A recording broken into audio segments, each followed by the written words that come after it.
Je suis un enfant du Sahel et contrairement à tous ces fonctionnaires idéalistes de l'Afrique et non avisés du cancer du colonialisme, je sais que la démocratie africaine est juste un appel d'offres pour tous les moutons démocrates qui aiment vivre dangereusement et qui n'hésitent pas à faire un tour aux Nations Unies ou à Paris pour la diversité et le tourisme.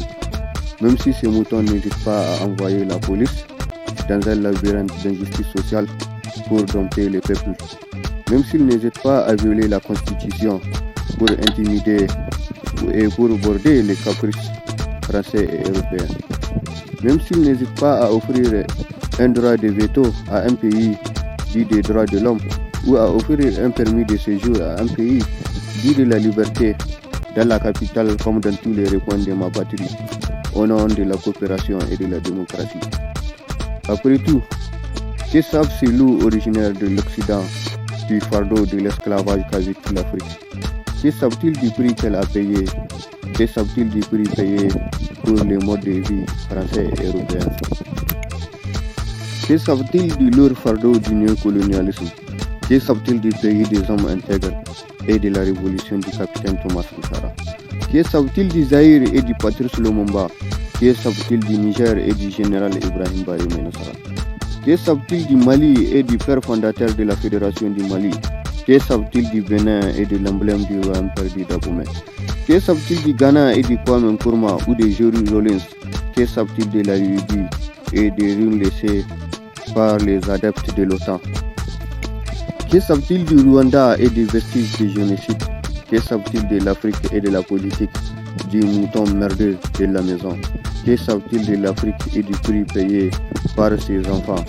Que savent-ils du carnage de ces moutons démocrates et résignés qui n'hésitent jamais à parler de la pluie et du beau temps sous les projecteurs de la télévision nationale ou de la radio France Internationale, même si les forces de défense et de sécurité rôdent ça et là derrière des terroristes sans foi ni loi et armés jusqu'aux dents au fin fond du Sahel.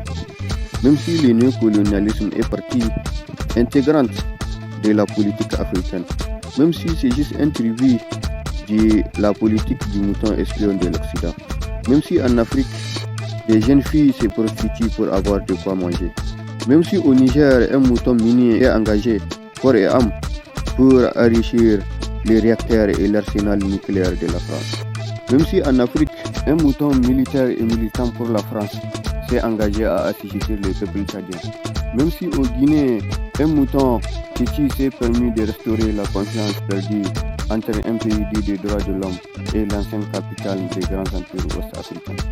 Même si en Afrique, un certain nombre de moutons réactionnaires se sont permis de rompre le projet de la Fédération du Mali.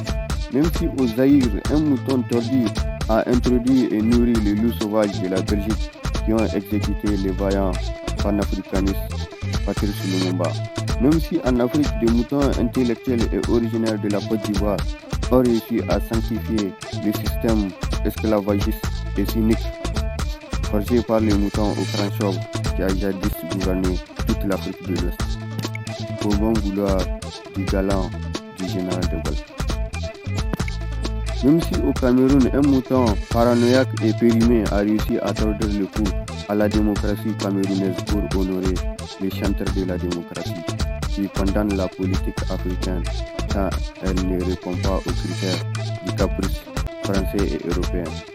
Même si en Afrique, un mouton suicidaire a réussi à planter un couteau de la haute trahison dans le dos de la patrie des hommes intègres. Même si au Maghreb, un certain nombre de moutons racistes ont regardé avec un œil noir les derniers instants du guide libyen laissé à lui-même face aux loups sauvages de l'Occident.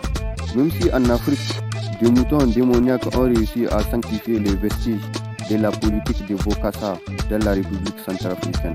Même si au Bénin, un bon nombre de moutons tordus ont tourné la tête pour ne pas voir l'emblème du royaume perdu d'Abomey.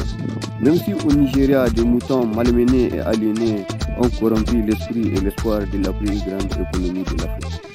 Même si en Afrique du Sud, des moutons amnésiques ont oublié les longs chemins parcourus par Nelson Mandela pour la liberté, en dépit du respect des droits d'un peuple déjà meurtri par l'apartheid et le complexe occidental. Même si au Mali, des moutons psychopathes ont oublié les codes de l'honneur et les principes qui ont animé les pères fondateurs de la Fédération du Mali. Et même si en Afrique, des moutons militants de l'UEMOA ont orchestré le déclin de l'économie de toute l'Afrique de l'Ouest. Même si en Afrique, des moutons syndicalistes de la CEDEAO ont contribué à intimider la politique africaine.